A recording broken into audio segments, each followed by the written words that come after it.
This is section 1 of our sampler scarf.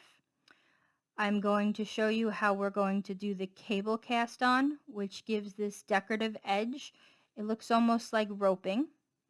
And then we're going to get right into section 1, which we're going to deal with increases, which is a knit front back or KFB, and decreases, which are knit two togethers. You'll notice that on the both edge of the entire scarf, we have a garter stitch border. So we're going to either do knit 4 or knit 5 at the beginning and end of the row, depending on which row we're on. But you'll always have at least 4 stitches on each end throughout the entire project. So let's get started, and I'll show you how we're going to do the cable cast on. I am not going to cast on all 49 stitches. I'm just going to cast on a few so that way I can show you what the pattern is going to be.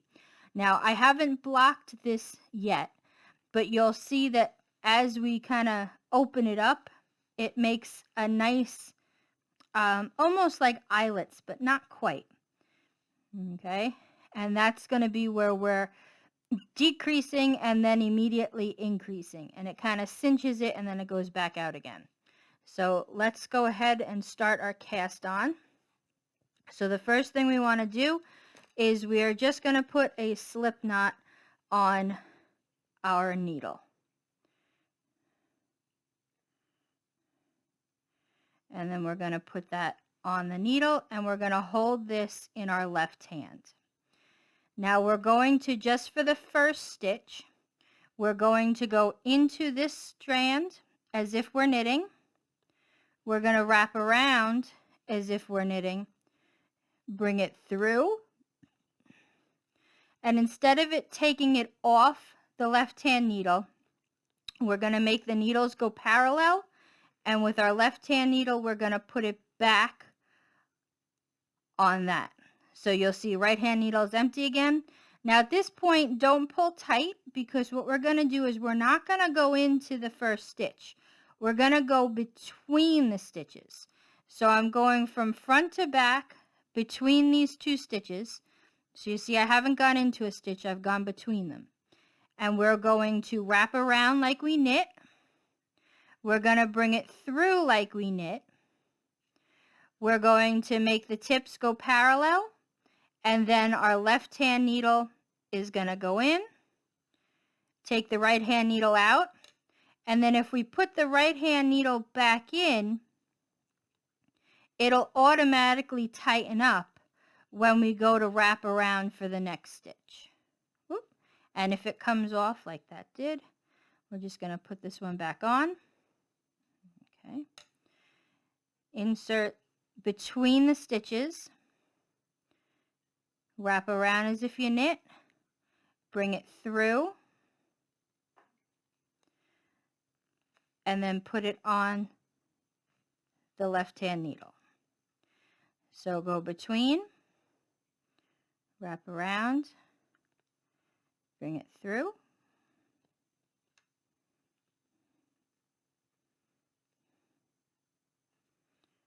and then put it on the left-hand needle. Okay, you're going to continue that until you have 49 stitches.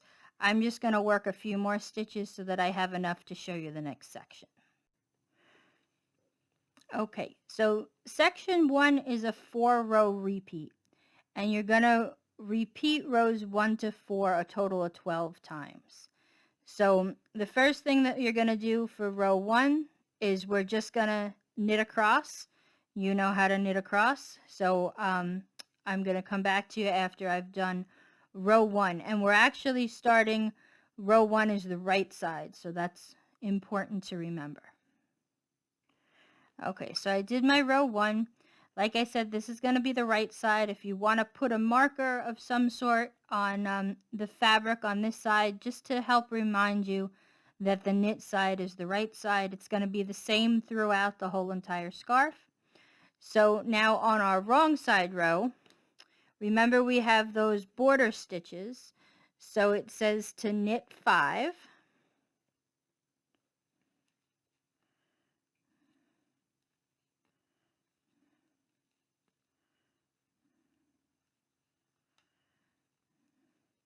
And now it says to knit 2 together until the last 4 stitches.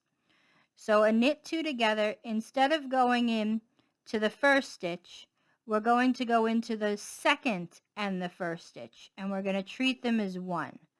We wrap around like normal, bring it through, and it comes off. And then right away you're going to do another one. So we go in to both the stitches, we wrap around, bring it through, take it off. Again, we go in. And you want to make your knit row, I made mine a little tight. You want to kind of make it loose so that way you have a little bit more give with the stitches.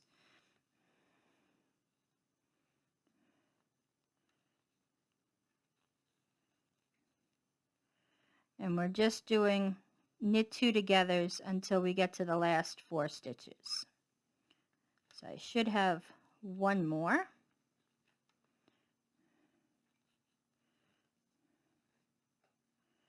And now I'm just going to knit the last 4 stitches.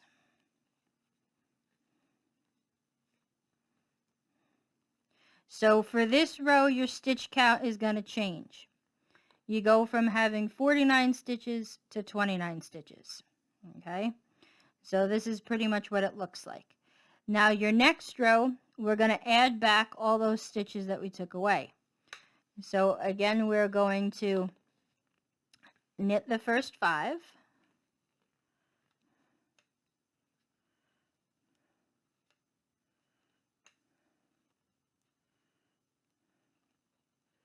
And now we are going to KFB, or knit front back, to the last 4 stitches. So we're going to go in as if we knit, wrap around, bring it through, but do not take it off the left hand needle. We're going to bring the right hand needle parallel and then go into the back of the stitch. We wrap around again, bring it through this loop that we just went through. So it goes through to the front, and then it comes off. And you'll see we've created 2 stitches, and it actually looks like a knit stitch and a purl stitch. That's what we want. So again, go into the front of the stitch, wrap around, come through, don't take it off, swing around, go into the back of the stitch, wrap around again,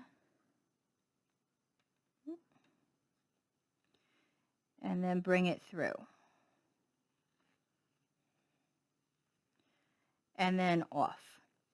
So again, you're going to continue doing this front, knit in the back, until you get to 4 stitches from the end. I think we got one more.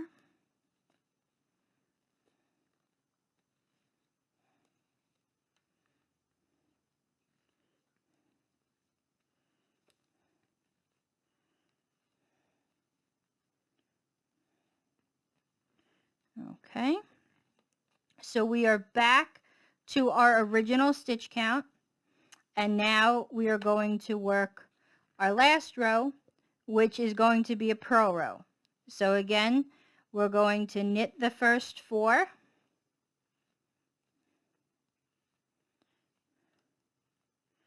and then we are going to purl the rest of our stitches until we get to the last 4.